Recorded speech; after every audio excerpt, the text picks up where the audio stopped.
한국에는 그 신분 제도가 있었죠.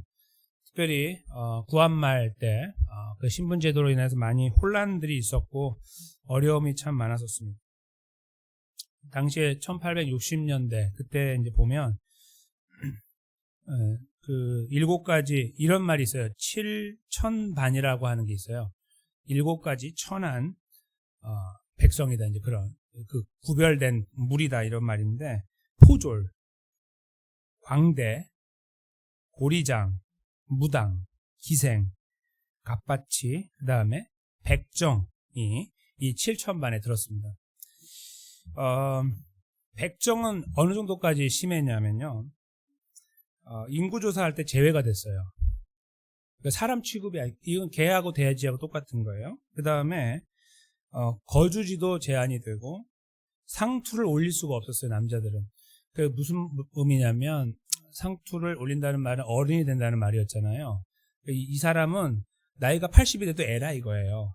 애 취급하면 되는 거예요. 반말 팍팍하고 개 돼지 취급해도 아무 말 하지 못하는 존재. 그게 바로 백정. 그 중에 가장 바닥이었다 이렇게 보시면 되겠죠.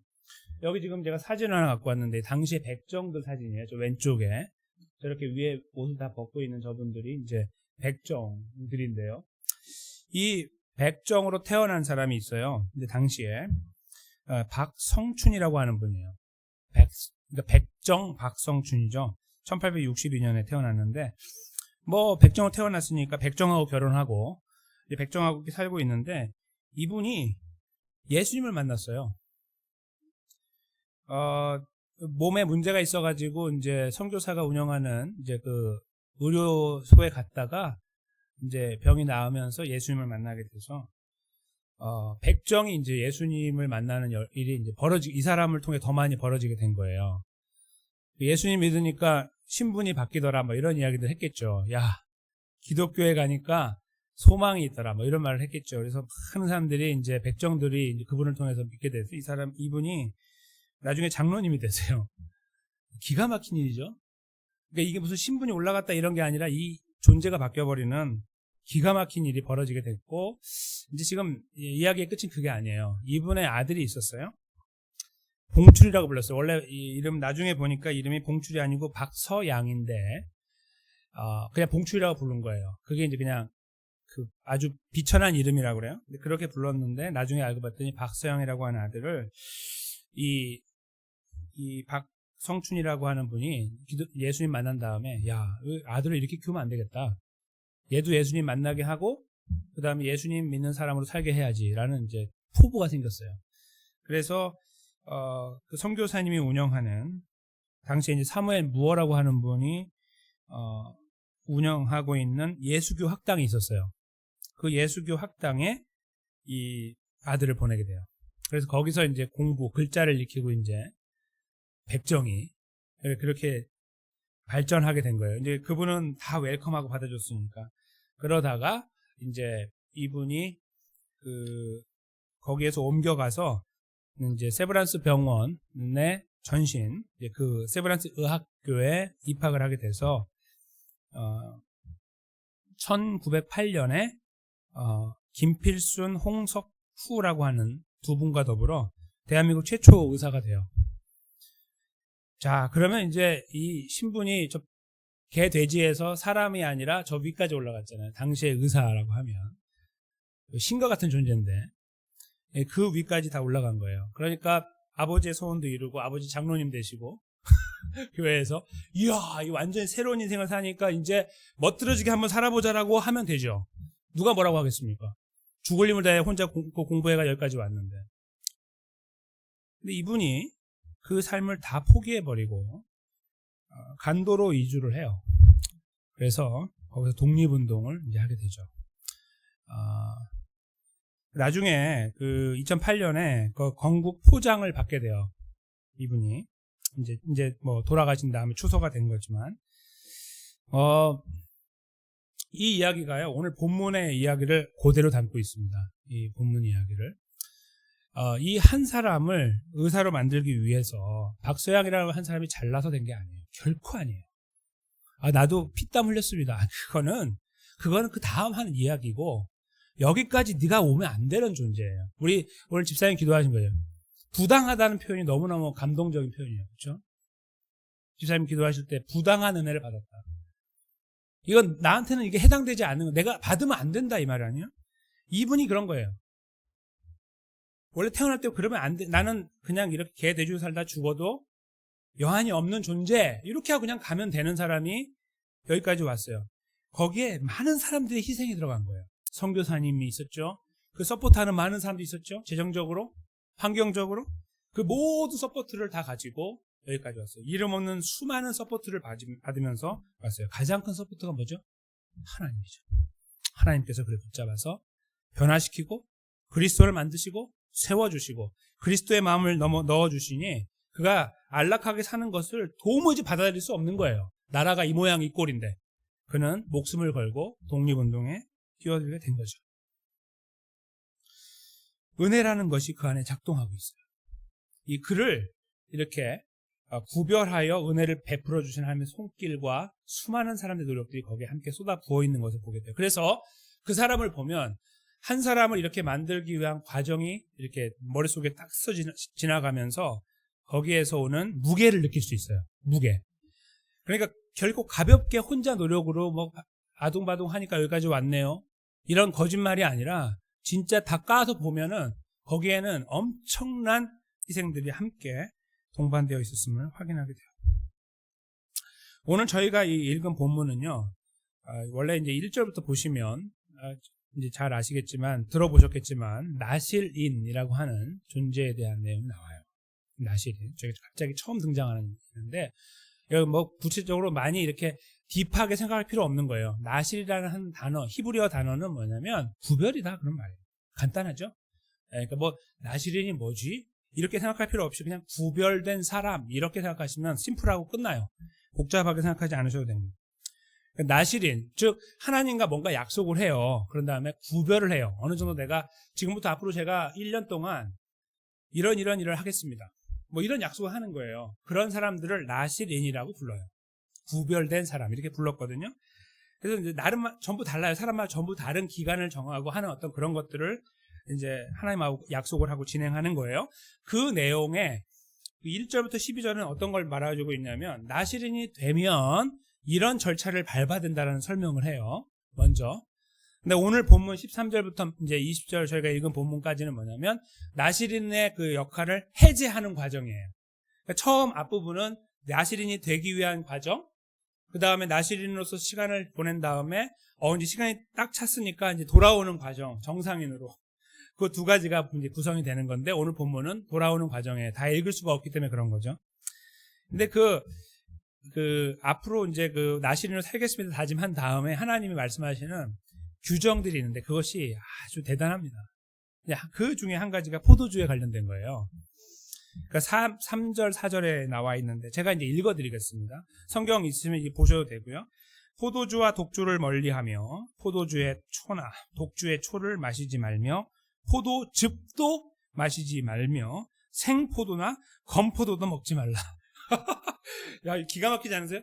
포도주 이야기, 포도주는 지금 숙성해가지고 저기까지 가야 포도주가 돼요. 근데 그거 포도주 가기 전에 포도즙이 있을 것이고, 그렇죠? 그 다음에 거기 그 만들어 나가는 데서 거기 위에 떠 있는 무슨 그런 거 있잖아요. 알코올릭한 그런 냄새가 동반한 그런 음료나 이렇게 좀 구별되는 층이 생기잖아요. 뭐 그런 것들. 그런 거 초라고 불러요. 포도주의 초나 독주의 초. 그 다음에 생포도를 먹지 말라는 거예요. 그리고 건포도도 먹지 말아라. 근데 이게 다가 아닙니다. 4절 보세요. 자기 몸을 구별하는 모든 날 동안에는 포도나무 소산 포도나무 소산 거기 뭐예요? 씨나 껍질도 먹지 말아라. 이야, 이런 법을 보신 분 계세요? 세상에 이런 법이 없어요. 이렇게 철저하게 완전하게 바닥까지 내려가가지고 저 위에 저거 붕붕 떠다니는 저 포도주가 아니라 여기 밑에 처음 아예 시작하는 포인트부터 아예 건들지 못하는 씨가 거기 심겨지는 것도 만지지 못하는 이런 게 어디 있어요? 너무한 거 아니에요? 이게 하나님 법이에요. 나실인이 되고 싶다. 제가 하나님하고 좀 심각하게 약속을 하고 좀 특별한 관계를 세우고 살아보겠습니다. 그래? 일로 와. 알았으니까. 너 지금부터 포도의 씨도 건들지 마. 너 그거 먹으면 끝이야. 포도의 씨, 껍질. 이렇게 하나님께서 엄청나게 철저하게 구별을 했어요. 포도주로부터가 아니라 포자도 내지 못하도록 아예 만들어버린 거예요. 기가 막히지 않으세요? 원천봉쇄죠. 이렇게 하시는 말씀 자체가 무엇을 말하고 있냐면 구별되어 살아간다는 자체가 얼마나 무거운 것인지를 말해주고 있어요. 근데요, 여기에 또 기가 막힌 것이 있습니다. 12절인데 그것도 오늘 본문 바로 앞이기 때문에 제가 적지 않았는데요. 12절을 보시면은 거기에 뭐라고 돼 있냐면 만약에 이걸 지키다가 하나를 자기의 의지와 관계없이 무너졌어요. 예를 들어서 뭐 시체도 만지면 안 되고 뭐 이런 게 있거든요. 더러운 걸 만지면 안 되고 그거 자기도 모르는데 했어요. 지나가다가 의도적인 게 아니고 나중에 알고 봤더니 이 사람이 시체를 만진 사람이래요. 아, 그렇게 되면 어떻게 되느냐? 무효. 지금까지 무효. 지금까지 제가 앞으로 100일 동안 열심히 하겠습니다. 딱 하나님 약속했어요. 근데 오늘 99일이야 오늘. 야, 이제 내일만 지나면 이제 끝난다. 근데 갑자기 오늘 만난 사람이 마치 코로나 걸린 사람 만난 거하고 똑같이 전혀 모르고 만난 나중에 보니까 코로나래. 나중에 보니까 시체를 만졌대. 다 끝나는 거예요. 처음부터 다시. 네? 처음부터 다시. 이게 하나의 법이에요. 나시린. 정말 엄청난 법이죠. 이런 법을 제정하셨어요. 이것이 왜 저희들에게 의미가 있을까요? 이제 이렇게 딱딱하게 제정된 상태에서 나시린이 살아요. 이제 하나님 관계를 유지하고. 근데 하나님 제가 이제 99일 찼으니까 내일이면 100일이니까 이제 정리하겠습니다. 이렇게 할 거 아니에요. 100일이 지나면. 그러면 그게 바로 오늘 본문에 나옵니다. 그래. 그러면 너는 지금부터 끝났다. 이렇게 하시는 게 아니라 제사를 드려야 돼요. 여기 한번 보세요. 얼마나 복잡한지 너무너무 복잡해요. 13절부터 시작하는데요. 구별한 기간이 맞춰지면 회막문으로 데려가요. 사람들이 아마 같이 와서 가는 것 같아요. 자기가 가는 게 아니라 누군가 동반을 해서 데려가게 되는 그런 것 같아요. 그러니까 데려간다고 하거든요. 그 다음에 여호와께 예물을 드리되 번제물, 속죄제물, 화목제물. 그러니까 1년 된 흠없는 수양 한 마리, 1년 된 흠없는 어린 암양 하나, 흠없는 수양 하나, 화목제물로 이 세 가지. 일단 짐승 3마리. 거기다가 15절로 가시면 무교병 한 광주리, 이제 발효되지 않은 떡 한 광주리를 만들어야 되고 고운 가루에 기름 섞은 과자들을 만들고 이제 좀 구운 것 같은 것들이에요. 그 다음에 기름 바른 무교 전병, 이것도 이제 누룩 들어가지 않은 건데 전병처럼 만든 것을 말하죠. 그리고 소제물과 전제물을 더하여 가져가요. 그 다음에 16절에 보면 짐승 3마리하고 이걸 다 가져가잖아요. 준비해가지고. 웬만한 사람은 나시린도 못 되는 거예요. 이거 없으면. 그 정도로 엄청난 대가가 요구되는 거예요. 그걸 준비해가지고 가지고 가면 16절에 제사장은 그것들을 여호와 앞으로 가지고 가요. 자기가 받아가지고 속죄제와 번제를 드리고, 그리고 17절에 화목제물로 아까 가지고 왔던 그 수양을 무교병 한 광주리와 아울러 여호와께 드리고 그 소제와 전제를 드린다.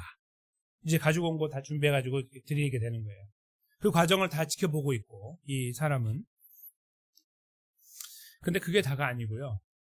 이제 그 나시린의 법 중에는 머리를 자르지 못하도록 하는 법이 이제 아까 그 1절부터 12절 중간에 나오거든요. 머리가 이렇게 길어 있을 거 아니에요? 머리를 다 밀어요. 그러니까 이 바닥부터 쫙 미는 거예요. 위에를 자르는 게 아니라 쉐이브 하는 거예요. 완전히 이렇게 다. 그렇게 싹 밀어서 18절에 보면 화목제물 밑에 있는 불에 두어라. 그러니까 태우라는 거예요. 다 싹 밀어가지고 요만큼 덩어리를 갖고 와서 지금 거기에 불이 있잖아요. 제물을 태우니까 그 밑에 집어넣어서 함께 태우라는 겁니다. 그 다음에 그러면 제사장이 19절입니다. 삶은 수양의 어깨, 광주리 가운데 무교병 하나, 그 무교전병 하나를 들어서 나시린에게 들게 해요. 이렇게 손으로 해가지고. 이제 머리가 밀리운 사람이 이렇게 다 들고 있겠죠. 그런 다음에 마지막 절인데요. 제사장이 여호와 앞에서 그것을 흔들어서 요제, 흔든다는 말이 요거든요. 요. 그래서 이제 이렇게 흔드는 제사에서 요제라고 불러요. 그러니까 흔들어서 하나님께 제사를 드린다. 마지막 단계입니다. 그리고 나서 거기 드려진 것들은 태우지 않은 것들, 남은 거 있잖아요. 그 전부 다 제사장이 취하게 된다. 이렇게 말씀하시고 비로소 하시는 마지막 말씀이 있습니다. 비로소 하시는 마지막 말씀. 그 후에는 나시린이 포도주를 마실 수 있느니라. 마치 금식을 오래 한 사람이 미음을 먹을 때 오는 그 기쁨, 그런 거 있죠. 그런 분위기예요. 딱 분위기가 아주 철저하게 잘라놨다가 드디어 이렇게 복잡하게 짝이 없는 과정들과 엄청난 대가를 지불해야 되는 과정이 끝나면 드디어 포도주 마실 수 있다 이거야. 포도를 먹을 수 있는 게 아니라 저리로 점프해가지고 바로 포도주를 먹을 수 있다라고 하나님께 선포하고 계십니다. 이게 나시린의 법입니다. 나시린 되고 싶은 사람 없겠죠. 이러면 굳이 나시린이 돼야 되나 이런 생각을 하게 됩니다. 근데 이 말씀은 누가 나시린이 되라 그런 말씀이 아니라 그렇게 원하는 자들이 만약에 하나님하고 관계를 설정하기 원하면 이렇게까지 철저하게 해야 된다는 걸 말씀하심으로 하여 구별이라는 것이 얼마나 무거운지를 보여주고 계시는 거예요. 그러니까 누군가 이렇게 하라고 아무에게나 이렇게 하나님 명령하는 것이 아니라 그 자리에 있기 원하는 자는 이런 걸 각오하고 가는 거고 그 각오는 엄청난 대가를 치르라는 거예요. 그냥 호락호락 넘어가고 대충 눈 감고 아웅하는 식으로 가는 게 아니라 절대로 용납하지 않는 틀 안에서 이루어지는 거예요. 그래도 할 거면 해라 이거죠. 이게 바로 나시린의 법이에요. 그래서 보면 볼수록 이것은 너무 무겁고요. 그냥 무게감이 느껴지는 거예요. 보기만 해도 무게감이 느껴지고 너무 답답한 그런 틀 안에 우리를 넣는 느낌을 받아요. 근데 하나님은 이것을 통해서 구별이라는 것이 가지는, 지금 나실이란 말이 구별이잖아요. 그러니까 구별이라는 것이 가지는 무게가 얼마나 큰지를 보여주는 거예요. 너희 정말 구별되고 싶으냐? 그러면 너희 제발 호락호락하게 하지 마라. 대충 넘어가려고 하지 말고 제대로 한번 해라 이거예요. 할 거면 하고 말 거면 아예 하지 마라 이거죠. 그게 구별의 진짜 의미예요. 제가 하나님 앞에 구별되겠습니다. 그러면 입으로 그렇게 하지 말고 네 삶으로 해야 되는데 그것은 아주 철저하게 해야 된다 이거죠. 그래서 구별을 하나님께서 하나님 백성들에게 강조하여 오셨고 이스라엘을 구별했다고도 말씀하셨거든요. 이 구별, 그렇죠? 이런 모든 과정을 통해서 그들에게 구별을 여러 번 말씀해 오셨어요. 구별됐다. 근데 거기에서 다시 구별돼서 하나님과 관계를 특별하게 설정하기 원하면 이렇게 해야 된다라고 함으로써 구별이라는 것이 그냥 말로만 들었을 때는, 또 하나님이 이렇게 이스라엘 백성들을 애굽에서 인도해 내셨을 때는 그냥 그런가 보다 하고 왔는데 다시 한번 제대로 정신 차리고 구별이라는 걸 하려고 하니까 하나님이 그거는 그렇게 대충 되는 게 아니라고 이렇게 못을 받고 계신다는 거죠. 그래서 그때에 애굽에서 구원받을 때부터 받은 그 구별이라는 것은 엄청난 대가를 치르고 왔다는 것을 다시 상기시켜주고 있는 거예요. 마치 그 아까 박서영이라고 하는 분이 그 백정의 자리에서 일어나서 여기까지 오기까지 수많은 사람들의 희생이 들어간 거에 결론으로 나와서 그걸 본인이 알고 은혜를 보답하기 위해 나라를 섬기기 위해 갔던 것처럼 말이에요. 그걸 알지 못하면 자기 잘난 줄 알고 온 거 아니에요? 자기가 잘난 줄 알아요. 그래서 자기 잘 먹고 잘 살려고 그랬나? 나라는 망해가지만 자기는 매국노가 돼도 상관없어요. 의사 열심히 하고 돈 벌면 되니까 라고 자기를 정당하며 살 수 있단 말이에요. 돈 벌어가면서. 그거 못하는 거예요. 절대로 못하는 거예요. 왜냐하면 그 과정을 다 자기는 알기 때문에. 그걸 정말 진지하게 받아들이니까. 이 무게감이 자기에게 깊이 다가오기 때문에 그런 거예요. 여기에서 지금 말씀하시는 것은 하나님께서 누누이 말씀하신 구별이라는 것을 조금 다른 각도에서 보게 하는 거예요. 너희가 만약에 스스로 구별하겠다고 다짐한다면 이 정도는 해야 되는데 할 수 있겠냐? 이런 거죠. 내가 너희를 구별해서 그곳에서 끄집어낸 건데 그 하나님 내 은혜로 너희가 왔는데 너희가 은혜 이렇게 말하나 실제로 그 값을 하나 이거예요. 그 값어치가 얼마나 큰지 너희가 제대로 가늠이나 할 줄 아냐? 이런 거죠. 만약에 안다면 그것은 바로 이 정도다라고 찍어서 말씀하시는 거예요. 그것은 저희가 눈을 들여다보면 한번 해볼 만한 가치가 있어 보이고 한번 도전해 볼 만한 그런 틀 안에 들어있는 것처럼 보일 수도 있으나 사실은 이스라엘의 역사를 통해 볼 때 이 역사는 다 망가져 왔어요. 그러니까 나시린이 이렇게 구별해가지고 왔던 대표적인 사람이 바로 삼손이라는 사람이죠. 머리를 길렀던. 삼손이 어떻게 했습니까? 잘 나갔습니까? 아니요. 타락해서 무너졌잖아요. 나중에 자기의 의지에 의해 머리를 자른 게 아니라 다른 사람이 자기 머리를 잘라버렸잖아요. 머리카락을. 그렇죠? 그거 완전 패배 이야기예요. 망한 거예요. 그냥 망한 거. 망한 이야기가 삼손의 이야기지 승리가 아닙니다. 절대로. 인간의 망함을 보여주는 거예요. 인간은 안 된다는 거예요. 그걸 보여주는 스토리죠. 대표적인 나실인. 그렇죠? 그래서 하나님이 이 말씀을 기록한 것은 구별이라는 것이 얼마나 어려운 거고 얼마나 희생이 들어가는 문제인 것을 말씀하고 싶으신 거예요. 내가 은혜로 구별을 해 주었더니 그냥 그것을 이 헌신짝처럼 여기고 있는 그런 거 아니냐라는 질문도 밑에 이 배경에 놓여져 있다고도 볼 수 있는 거예요. 그것이 바로 하나님께서 오늘 이 독특하고 까다로운 이 과정을 통해 나스린의 과정을 통해서 저에게 말씀하고 계신다는 거예요. 구별, 그것은 특별하다. 그것은 정말 무거운 것이다. 엄청난 희생이 들어가는 것이다 라고 말씀하고 계시는 거예요. 근데 하나님께서 이 말씀을 확정하신 사건이 있었습니다. 그것은 무엇이냐면 바로 애굽에서 이스라엘 백성들을 끄집어내실 때처럼 이스라엘 백성들이 착하고 나쁘고에 관계없이 성실하건 불성실하건 관계없이 그들의 노력에 관계없이 그들을 붙잡고 끄집어내신 거와 같이 예수 그리스도를 이 땅에 보내셔서 십자가에 찢으시는 과정을 통해서 이루신 거예요. 이 엄청난 구별을 완성하기 위해서, 즉 내가 너희를 구별하여서 내 백성을 삼았는데 어디 구별된 사람으로 살아가야 되지 않겠냐. 박서양을 봐라. 받은 바 은혜를 저렇게 했던 것처럼 저런 모습으로 이 구별을 받은 사람답게 살아야 되는 거 아니라고 하실 때에 그것을 받아들이고 살 만큼 제대로 된 사람이 없음으로 하여 그 누구도 그 자리에 설 수 없음으로 하여 하나님께서는 택하신 그들, 구별하신 그들을 구별된 자리에 더 완전하고 완벽하게 세우기 위하여 예수 그리스도를 이 땅에 보내주셨다는 겁니다. 왜냐하면 이 말씀대로 우리는 구별된 삶을 감당할 수 없으니까요. 예수님이 이 땅에 오신 것은 그러므로 우리를 죄와 사망에서 구원하기 위한 그 걸음이었고 동시에 이 엄청난 구별의 대가를 치르는 그 과정을 이루기 위함이셨습니다.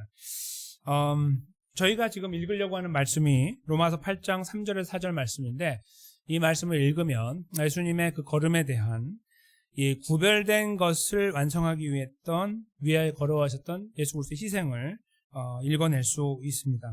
이 부분 저희가 한 목소리로 읽도록 하겠습니다. 율법이 육신으로 말미암아 연약하여 할 수 없는 그것을 하나님은 하시나니 곧 죄를 인하여 자기 아들을 죄 있는 육신의 모양으로 보내어 육신의 죄를 정하사 육신을 좇지 않고 그 영을 좇아 행하는 우리에게 율법의 요구를 이루어지게 하려 하심이니라. 아멘. 네, 예수님의 오심을 율법의 완성으로 그 요구를 이루어지게 하는 그 수단과 방법으로 삼으셨던 이 말씀을 통해서 우리에게 알려주고 계시는 거예요. 오늘 말씀은요, 이것과 정반대되는 거예요. 우리 어깨를 짓누르고 너희 이거 이렇게 해야 되는데 구별되면은 구별된 자의 모습은 이런 건데 한번 해볼래? 해볼 거냐라고 할 때 그 말씀을 듣는 순간부터 우리가 어떻게 포도주가 아니라 포도 씨앗까지 건들지 못하게 하시는 이 엄청난 어미하신 틀 안에서 우리가 도대체 어떻게 하란 말입니까를 외칠 수밖에 없는 상태에 놓이게 만드는 거예요. 이 말씀은. 그게 하나님이고 그러니까 그냥 술렁술렁 넘어가는 구별이 아니라 구별이라는 것은 이 정도로 어렵다라고 말씀하고 계시는 그 말씀과 정반대로 그 구별의 삶을 감당하지 못하는 우리를 향해 예수 그리스도를 보내주시고 그 율법의 요구, 지금 오늘 말씀하신 이 요구를 이루어지게 하셨다. 이렇게 하나님께서 사도 바울을 통해 저에게 선포해 주심으로 하여 오늘 본문의 말씀이 우리에게 짐이 아니라 감사와 기쁨과 감격으로 바꾸어주고 계신다는 말씀입니다. 저희는 이 말씀 위에서 구별된 자의 삶을 다시 한번 생각해야 됩니다. 이 말씀 위에서. 구별이라는 것은 참으로 어려운 것입니다. 지금도 저희가 그리스도인으로 구별된 삶을 삽시다라고 할 때에 스스로 감당해내는 것이 참 어렵고 힘들어요. 그리고 그 걸음을 걸어갈 때 우리는 여러 가지 도전들을 만나요. 사람들과의 관계 속에서, 일 속에서, 또 여러 가지 그 살아가는 삶의 환경들 앞에서 우리가 힘들어지는 상황들을 많이 만난다는 겁니다. 그것은 우리 개인적으로 만나는 일이면은 조금 괜찮은데 누군가의 관계에서 이렇게 2명, 3명으로 확장되는 관계에서 그런 걸 만나면 관계가 굉장히 복잡해지죠. 이해 관계라고 하잖아요. 돈이 껴있는 이해 관계가 생기면 굉장히 어려워져요. 뭐 예수 믿는 거 다 필요 없어요. 그때는. 그렇죠? 뭐 장로, 목사 다 필요 없잖아요. 그냥 자기가 목에 핏대 세워가면서 싸우잖아요. 안 되는 거예요. 그런데 오늘 말씀은 그러니까 야 대충 가라 뭐 까짓 거 목사도 가는데 그렇게 말씀하시는 게 아니고요. 좀 진지하게 생각하라 이거예요. 구별된 자가 도대체 뭔지. 대충 넘어가는 게 아니라 이렇게 힘든 것이고 그걸 감당할 수 없는 것을 예수님이 하셨다고 할 때 감사함이 없냐? 이렇게 우리한테 다시 질문하시는 거죠. 역으로. 도대체 뭘 느끼고 살아가냐? 하나님 백성으로. 이런 여러 가지 그 질문들을 저희에게 던지고 계시는 거예요. 그냥 거기에서 묻혀 살아가는 거 나는 손해보는 거 절대 용납하지 않고 내 인생에 타협이란 말은 없습니다. 내 사전에 그런 거 없습니다라고 말하고 있는 우리를 향해서 누가 그래? 이렇게 말씀하시는 거죠. 불평과 불만이 생길 수 있고 너무 귀찮고 하필이면 납니까 하나님? 이렇게 말할 수 있는 상황들. 너 그리스도인이라고 말하는 그 이유로 우리를 밟고 일어나는 사람들이 우리 주변에 있을 때 교회에서 직분자라고 하면서 그것도 안 해주십니까? 나한테? 라고 하는 사람들이 주변에 있을 때 그거 내가 너한테 왜 해줘야 되는데? 라고 우리는 그렇게 말할 수 있어요. 말하는 거 누가 뭐라고 안 해요. 그거 틀린 거 아니니까. 그렇죠? 그런데 오늘 말씀에서 그렇게 하는 거예요. 그렇게 해야 된다는 거예요. 그렇게 하면 안 된다는 거죠. 우리가 거기에서 권태감을 느끼고 좌절감을 느끼고 때로는 자괴감을 느낀다 할지라도 하나님 우리를 세우신 그 자리, 하나님 백성의 자리가 바로 그 걸음이라고 하면 그런 모습이라고 한다면 어찌할래? 라고 저희에게 질문하고 계시는 말씀입니다. 이 은혜를 입은 자, 이 구별의 자리에 세워진 자, 우리의 능력이 아닌 주님의 능력으로 주님의 은혜로 세워진 자이고 그리고 그럼으로 하여 이 걸음을 걸어가는 것에 수많은 희생이 있을 수 있으나 독립운동으로 달려간 박서양이라고 하는 의사처럼 말이에요. 그러나 하나님 백성이기 때문에 은혜를 입은 자이기 때문에 비록 이것이 나의 목을 조여오는 것 같은 느낌을 받고 내 자존심이 땅에 떨어지는 일들을 수도 없이 경험하는 것이기므로 하여 감당할 수 없다고 목 놓아 외치게 되는 상황 속에 있다 할지라도 이 말씀은 저희들에게 이렇게 말씀하는 겁니다. 예수 그리스도의 은혜를 입어 구원 얻은 하나님 백성, 구별된 그 자리에 있는 사람이라고 하는 그 의미에 대해서 얼마나 깊이 생각하며 살고 있느냐. 이렇게 하나님께서 이 말씀의 끝자락에 질문을 하고 계신다고 저는 생각합니다. 이 질문 앞에 저희가 저 잘 살고 있습니다라는 답을 드릴 필요가 없고요. 저희가 그 질문 앞에서 주님의 이름을 다시 부를 필요를 느낍니다. 우리가 잘하고 있으니 나는 제발 그런 질문에서 빼주십시오. 나는 잘하고 있습니다. 하나님 나 어떻습니까? 어떠십니까? 라고 자만한 엉뚱한 그런 답변을 드리는 것이 아니라 우리 연약함을 그대로 가지고 다 바라보고 계시는 그분 앞에 송두리째 가지고 가서 맡겨드리고 주여 제가 이렇게 부족하고 연약한데 어찌하면 좋겠습니까? 나를 불쌍히 여겨주십시오. 나를 붙잡아 주십시오를 기도하는 것. 그것이 저희가 이 말씀을 곰곰이 곱씹어보는 사람의 진정한 결론이 아닐까 저는 그렇게 생각합니다.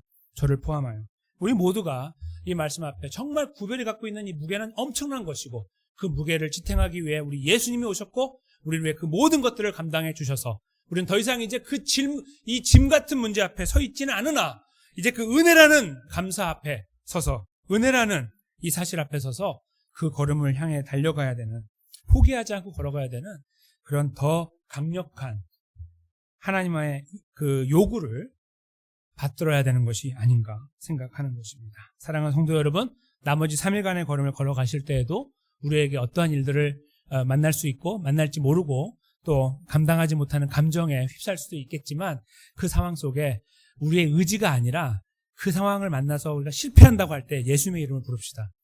넘어질 때 예수님의 이름을 부릅시다. 그리고 주여 내가 다시 넘어졌지만 나를 다시 붙잡으시사 내가 다시 이 구별의 무게의 진정한 가치를 아는 사람의 자리를 잘 지켜나갈 수 있도록 도와주십시오. 그렇게 기도하면서 우리에게 주어진 하나님 백성의 걸음을 뚜벅뚜벅 포기하지 않고 걸어가게 되시는 귀한 하나님의 백성들 되시기를 주님의 이름으로 간절히 축원합니다.